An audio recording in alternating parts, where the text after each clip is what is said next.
Tokyo Olympics Arshad Nadeem javelin throw के final में पहुंचने में कामयाब। आप देख रहे हैं धरती न्यूज और मैं हूं फरा आसिफ। पाकिस्तान के अरशद नदीम ने टोक्यो ओलंपिक्स के ज्यूलन थ्रो के फाइनल के लिए क्वालिफाई कर लिया।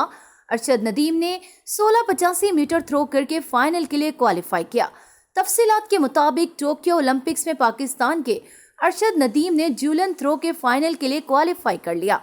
अरशद नदीम ने 1685 मीटर थ्रो करके फाइनल के लिए क्वालिफाई किया, जबकि ज्यूलन थ्रो का फाइनल 7 अगस्त को खेला जाएगा। सूबाई वजीर खेल राय तैमूर भट्टी की टोक्यो ओलंपिक्स फाइनल में पहुंचने पर अरशद नदीम को मुबारकबाद। सूबाई वजीर खेल राय तैमूर भट्टी का कहना था कि आप मेहनत और लगन से काम करें, अल्लाह आपको कामयाब करेगा। पूरी कौम से अरशद नदीम की कामयाबी के लिए दुआ की अपील है। मियां चन्नू से ताल्लुक रखने वाले अरशद नदीम ओलंपिक्स की तारीख में पहले पाकिस्तानी एथलीट हैं जिन्होंने किसी इनविटेशन कोटे या वाइल्ड कार्ड की बजाय अपनी कारकर्दगी की बुनियाद पर ओलंपिक्स के लिए बराह रास्त क्वालिफाई किया।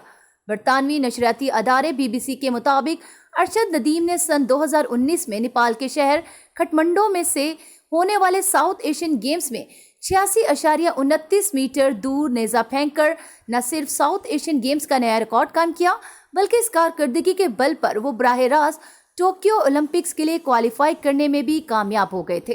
अरशद नदीम का ताल्लुक मियां चन्नू के करीब वाक़िया गांव चक नंबर 15101L से है।